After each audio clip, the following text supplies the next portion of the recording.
September 22nd, 1940, Bad Tölz, Bavaria. Rain ticks against the window panes of 3rd Army headquarters. A soft, steady drumming that feels almost polite compared to the artillery that used to shake the glass. Inside, the air smells of wet wool, cigarette smoke, and the faint tang of floor polish. Maps of Europe litter the walls, colored pins marking victories that now feel strangely hollow. General George S. Patton, Jr.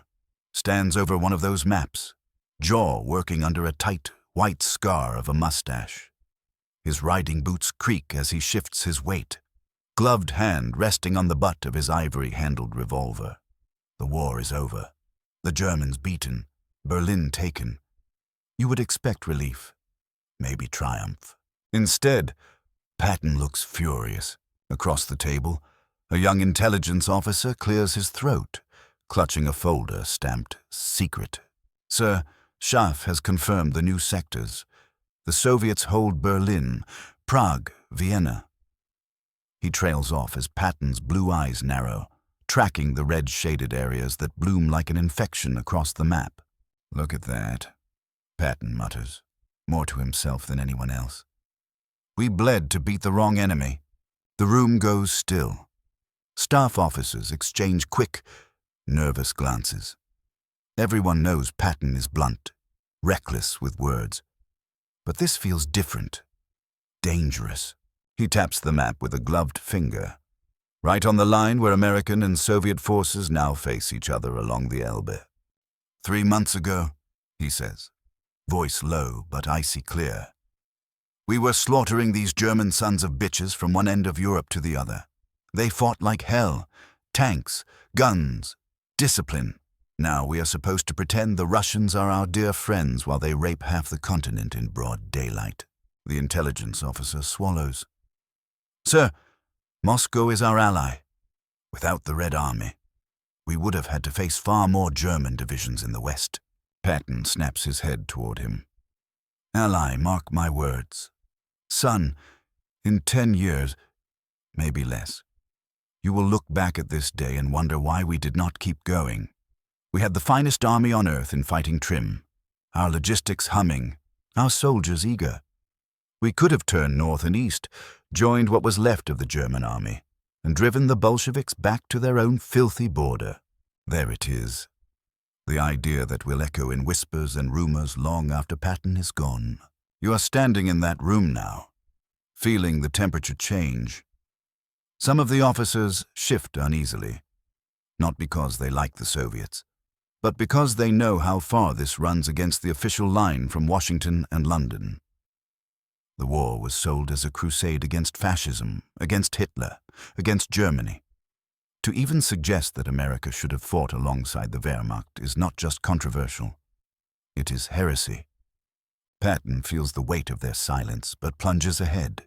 "They were bastards," he says, nodding toward the map of Germany. "Cruel, ruthless, brutal. But they were European bastards. They understood order, discipline, soldiering.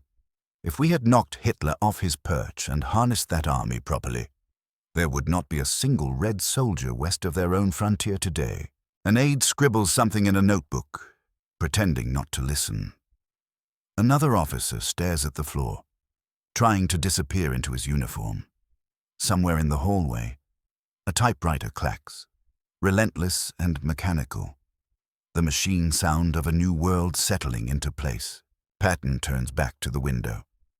Outside, defeated German civilians trudge through the rain, pushing handcarts piled with what is left of their lives. They look broken, but not empty. He has fought these people from Tunisia to Sicily, from Normandy to the Rhine. He knows how stubborn they are, how hard they fight when cornered. In his mind, a treacherous thought hardens into something like conviction. We beat the wrong enemy, and we may pay for it. He does not know it yet, but the words he will soon speak aloud that Germany should have won will not be a careless slip, not a drunken aside. They will be the distilled essence of this moment, his respect for German arms, his hatred of communism, and his belief that the real war is only just beginning. That afternoon, the rain eases into a sullen drizzle. Patton steps out into the courtyard, helmet under his arm, trench coat pulled tight against the damp. A staff car waits with its engine idling, exhaust curling in pale ghosts around the fenders. "Where to now, sir?" the driver asks. "Gefangenenlager," Patton replies.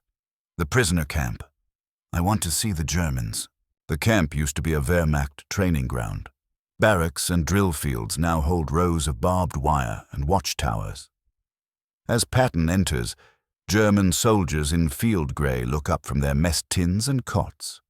Many still carry themselves with a soldier's posture, backs straight, boots aligned beneath their bunks. Despite the defeat, there is an iron thread of discipline running through them.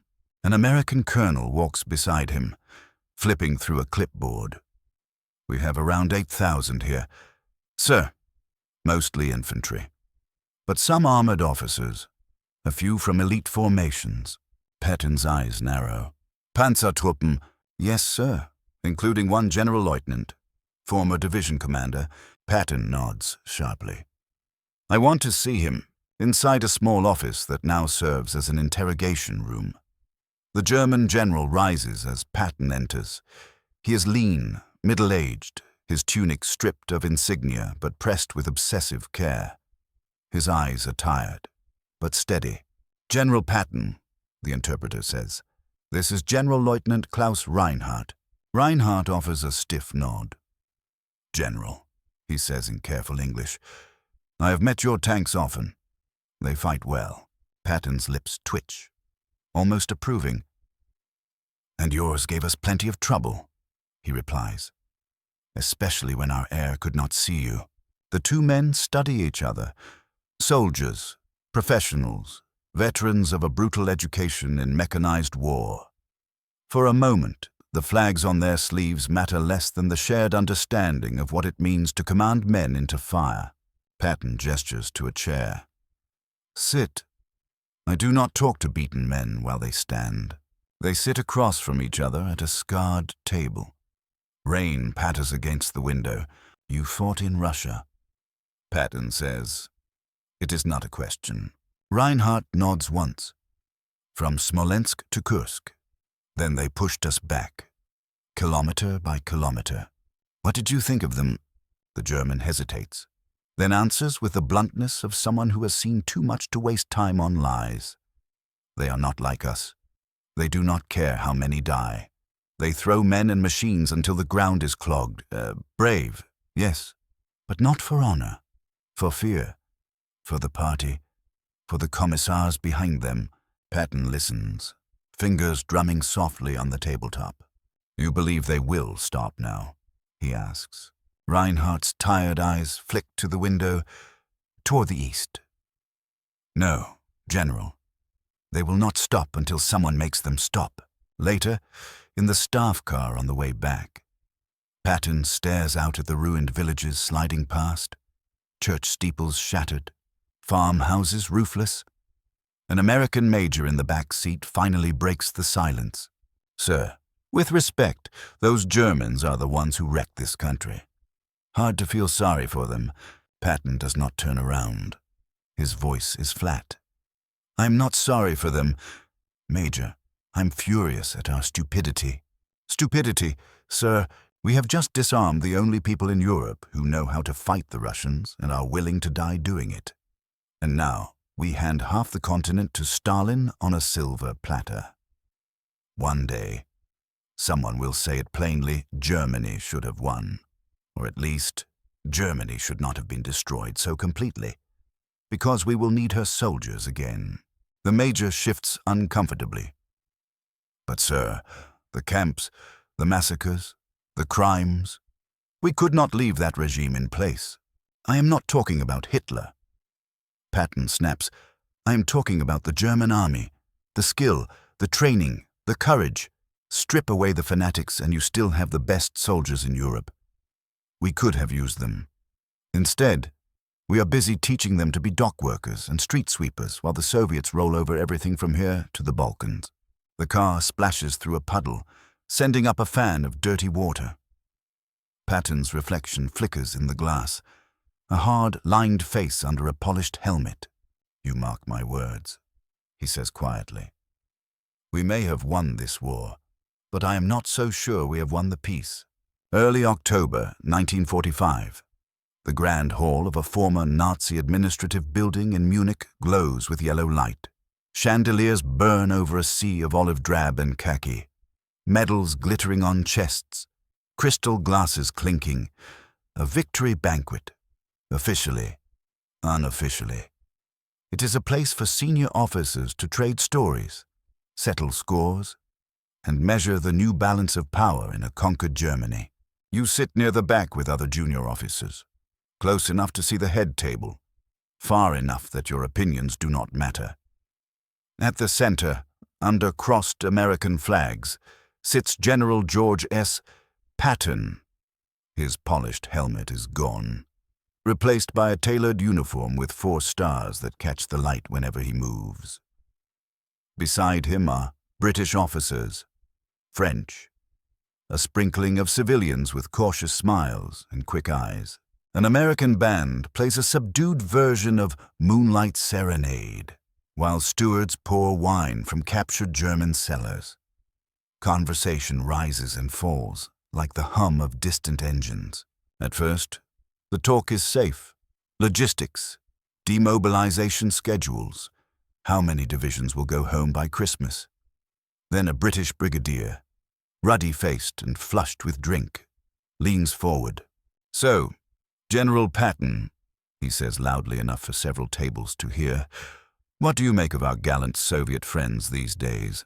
The word friends hangs in the air, edged with irony. A few officers chuckle. Others glance around, weighing who might be listening. Patton takes a sip of wine, sets the glass down with care, and looks the brigadier in the eye. "I think," he says slowly, "that we have traded one wolf for a pack of jackals." Laughter ripples in pockets, nervous and sharp. The British officer grins. "Surely that is a bit harsh." "Sir, after all, they did most of the bleeding on the Eastern Front." Patton nods once. "They bled. No question. They also murdered, deported, and enslaved. They did not come to Europe as liberators. They came as conquerors, and we have just helped them do it." From your table, you see a lieutenant colonel from public relations pinch the bridge of his nose, as if a headache has just arrived. He leans toward a colleague. If he says this in front of a correspondent, "We are finished," he whispers. The British brigadier's smile cools. "You cannot deny, General, that without them, the Wehrmacht might still be fighting us in France." Patton leans forward, one gloved hand resting on the table. "I do not deny their contribution," he replies. "I question our judgment. The German army was a magnificent fighting machine, misused by a madman. If we had had the sense to remove that madman and turn the machine, Europe would be secure tonight. Instead, we have smashed our natural shield against Asia and invited the barbarians to sit at the high table. Forks pause. Glasses halt midway to lips. You can almost feel the room lean in. Germany should have won. "Is that what you are saying?" the brigadier asks, half mocking, half testing. Patton does not flinch. "I am saying this," he answers.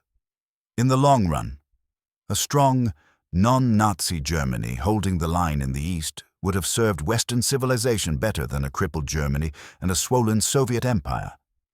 We have destroyed the balance. And balances, once broken, are paid for in blood." At a nearby table, a French colonel stiffens. "With respect, General. That sounds like admiration for the Boche."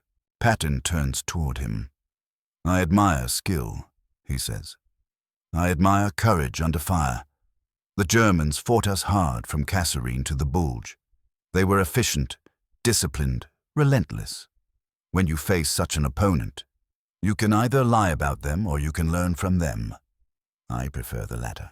Later, back at headquarters, the same public relations lieutenant colonel sits at a typewriter, hunting for neutral phrases.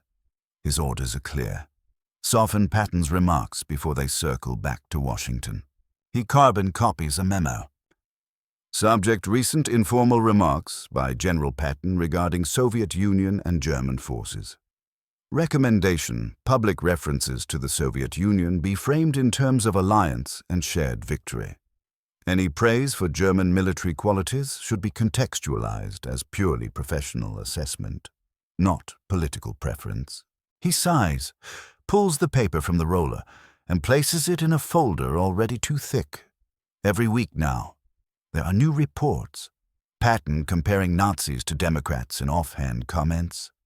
Patton calling former party members the only people who know how to run German cities. Patton insisting that the real threat is Moscow, not a shattered Berlin.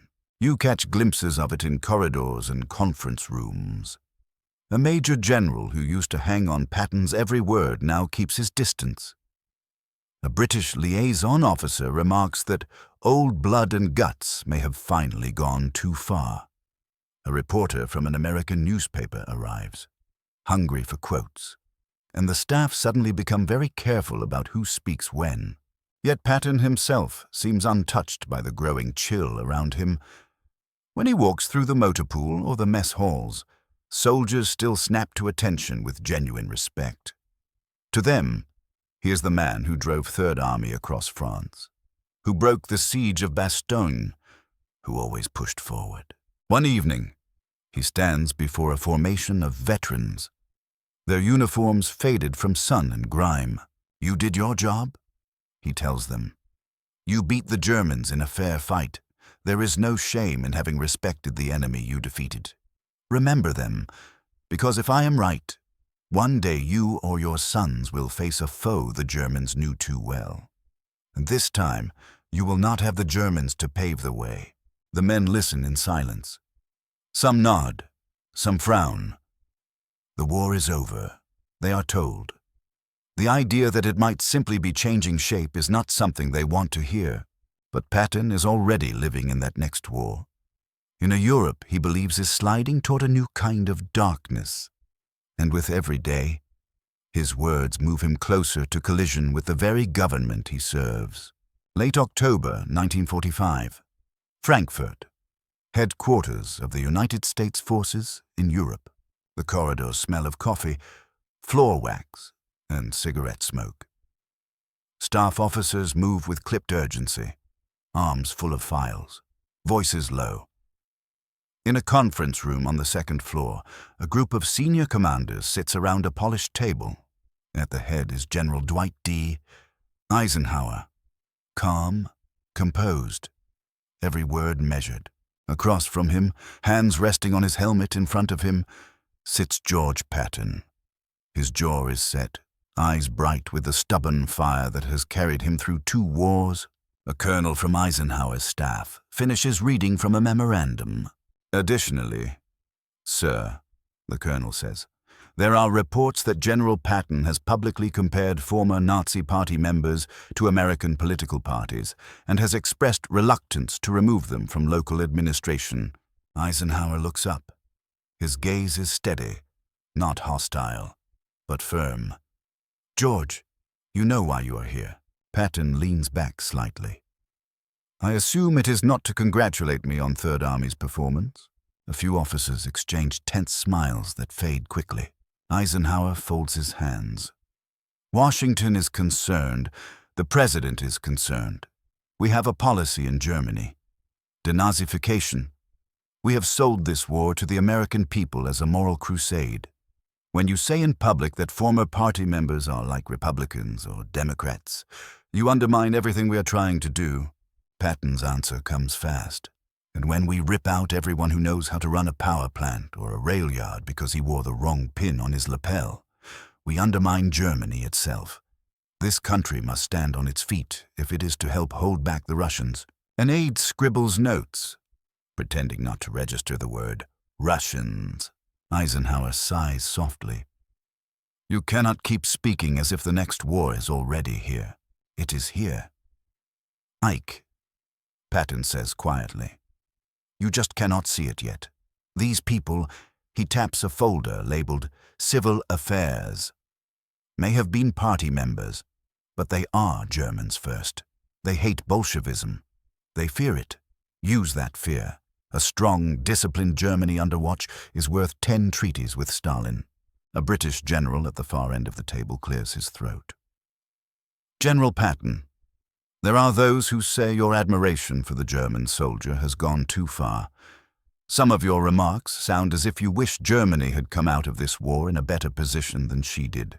Patton turns his head slowly. If by better position you mean capable of defending Europe from the east, he replies, then yes, Germany should have been allowed to stand as a bulwark.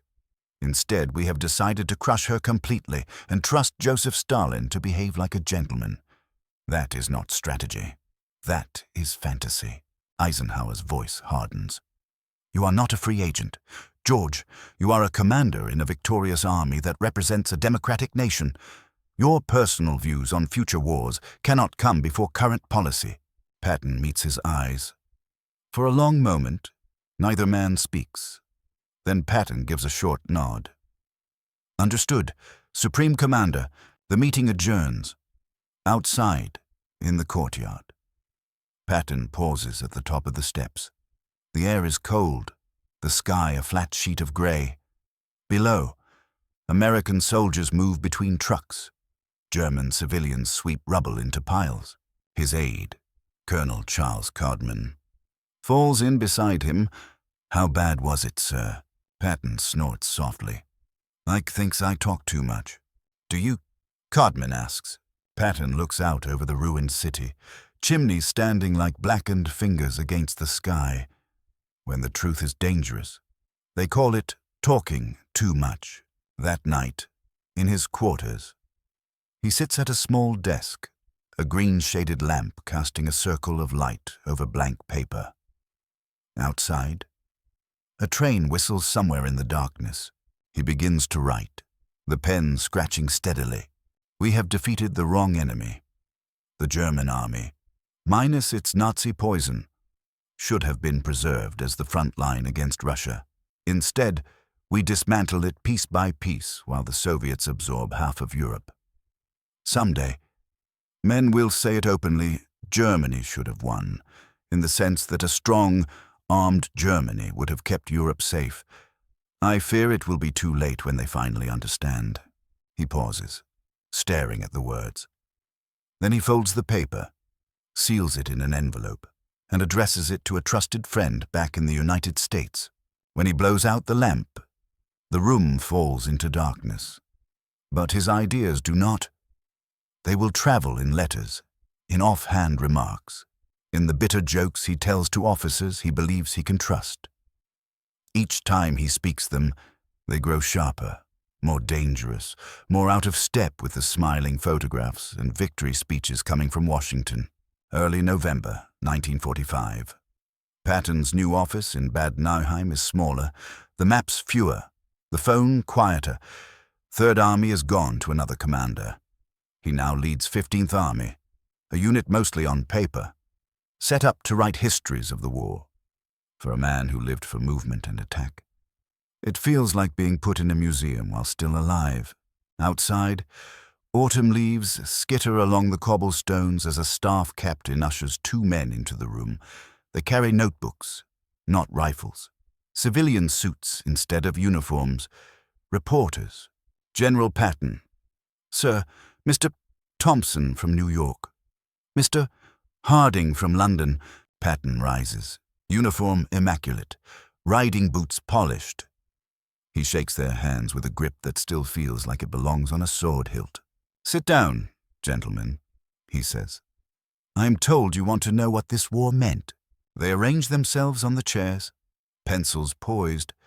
A sergeant brings coffee. The captain hovers by the door, nervous. He knows what happens when Patton starts talking and someone writes it down. The first reporter clears his throat. General, our readers back home want to understand the occupation. You have fought Germans from Africa to here. What do you make of them now that the fighting is over? Patton leans back, eyes narrowing slightly as if looking at something beyond the walls. They are beaten, but not broken, he says. They are obedient, organized, and they hate Bolshevism with a depth that most Americans cannot imagine. As soldiers, they were the finest we faced. As a nation, they are vital to the stability of Europe. The second reporter scribbles quickly. And denazification. Sir, the policy of removing party members from positions of authority. Some say you have been soft on them, Patton snorts. Soft, I have no patience for true criminals. Hang every guard who tormented prisoners, every official who signed off on murder.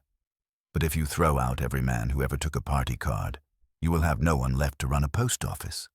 Half of them join to keep their jobs, the same way men in our country join Republicans or Democrats.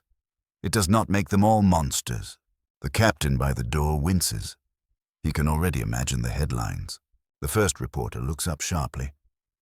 General, are you saying Nazi party members are no worse than members of American political parties? Patton shakes his head with impatience. I am saying ideology sits on top of older loyalties. These men are Germans first. They know how to fight the Russians. We should be careful what we throw away in our zeal to look virtuous. There is a brief silence. The second reporter, eyes shrewd, decides to push further. General, some officers have suggested in private that we beat the wrong enemy. Do you agree with that? The room seems to tighten. The captain shifts his weight, opening his mouth. But Patton raises a hand. I will tell you what I think, he says slowly. We destroyed the German army so completely that it can no longer protect Europe. In that sense, yes, we broke the only shield between us and Soviet expansion. Sometimes, looking at that map, he nods toward the wall, where red pencil marks show Soviet-occupied zones. I think Germany should have won in a very different way. Not Hitler and his gang, not their crimes, but a strong, armed Germany that stopped the Bolsheviks at their frontier and stayed there. That would have been a victory for all of us. The reporters exchange a quick glance. One of them asks, softly, You really mean that? General, Patton looks him straight in the eye. I do. I fought the Germans. I saw their worst. I also saw their discipline, their skill, their hatred of communism. We could have reshaped that, used it. Instead, we grind their army into dust and hand their eastern lands to Stalin. Mark it down. Gentlemen, 10 years from now, if not sooner, you will see tanks rolling and borders burning again. And you will remember that some of us warned you. The interview runs long. Talk of Russia, of politics in Washington, of soldiers sent home while Soviet armies stay in place. By the time the reporters stand to leave, their notebooks are thick with lines that will not sit comfortably on breakfast tables in America and Britain. As the door closes behind them, the captain exhales. Sir, with respect, maybe some of that should have stayed off the record. Patton smiles. A tired, crooked thing. If a truth is too sharp to print, Captain, it cuts whether the paper carries it or not. He turns back to the window, watching a column of German prisoners march by under American guard.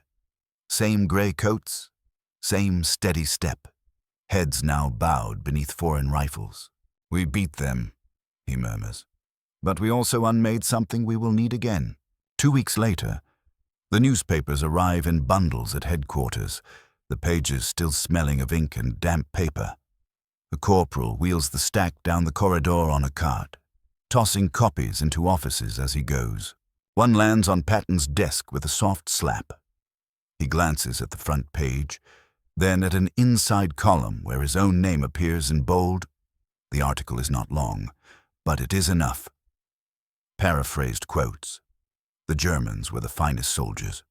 The Soviets are the real threat. Germany should have won in another sense. He reads it once, jaw tightening.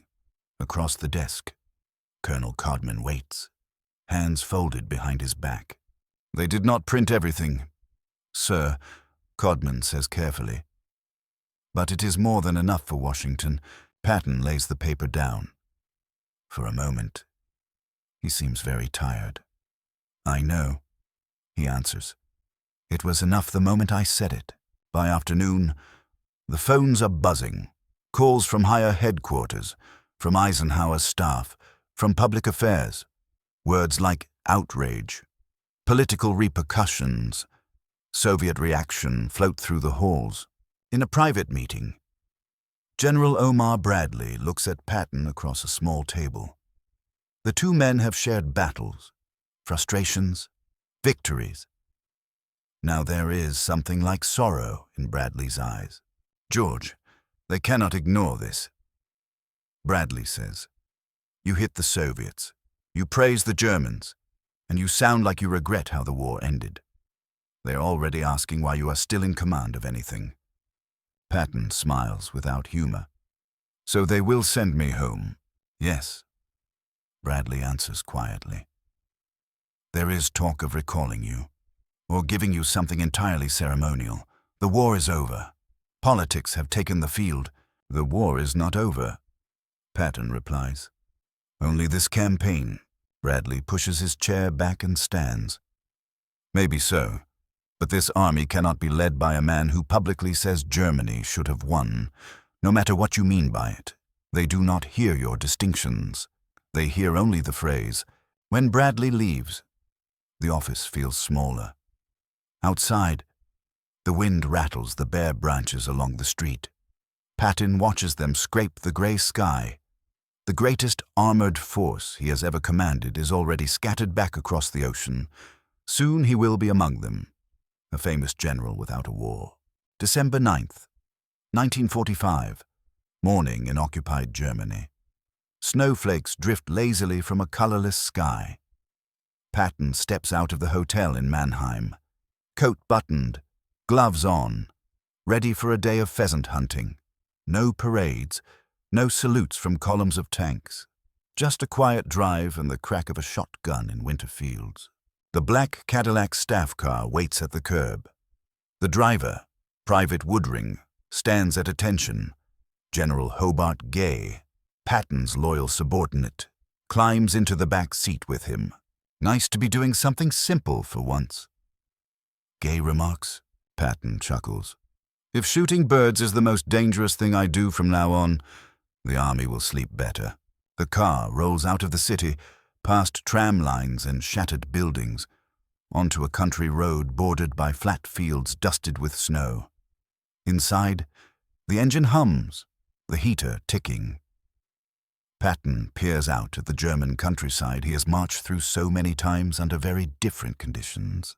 "You know, Hobart," he says, "if they had let me, I would have taken those Germans and gone east. We could have stopped this before it began." Gay shakes his head. "The politicians never would have allowed it." "George, I know," Patton answers.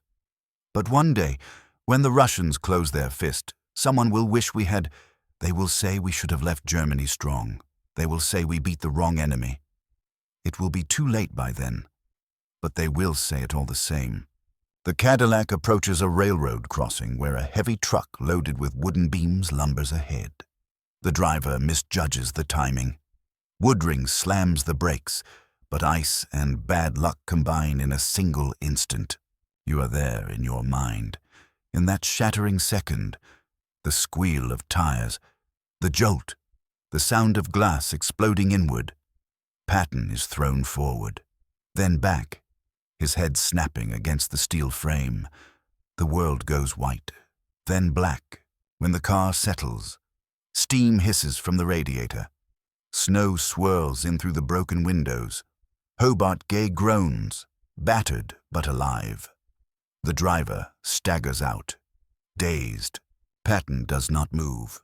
In the hospital at Heidelberg, days later, machines click and hiss around his bed. He cannot move anything below his neck. Tubes snake from his body. The man who strode in front of tanks, who raged at slow columns and hesitant subordinates, is now held down by his own shattered spine. A chaplain murmurs prayers. Doctors move quietly. Outside, winter grips the ruined city. Patton's eyes are still sharp. When visitors speak of home, of recovery, of perhaps writing his memoirs, he manages a thin smile. No great speeches now. No provocations, only fragments, regrets, convictions that have not dimmed. On December 21st, 1945, the heart of George S. Patton stops beating. There is no battle, no artillery, no cheering. Just a silent room in a German hospital and the slow fading of a man who believed history had taken the wrong turn. The body goes into the ground at Ham, among the soldiers he commanded, under a white cross like any other, but the idea he voiced in so many risky conversations does not go with him. It lingers in letters, in diary entries, in recollections from officers who stood at maps with him and heard him say it plainly that Germany, broken as it was, should have stood as the shield of the West. Years later, as the Iron Curtain drops across Europe and American troops face Soviet divisions along new frontiers, some of those men remember. They remember the hard voice in smoky rooms, the finger jabbing at a map drawn in red and blue, the blunt prediction that the real war lay ahead. The man is gone. The controversy remains, and somewhere between the rubble of a defeated Reich and the armored lines of a new cold conflict, the ghost of that sentence still walks the belief that in destroying Germany so completely, the West may have set the stage for another, colder, longer struggle that even Patton would never live to see.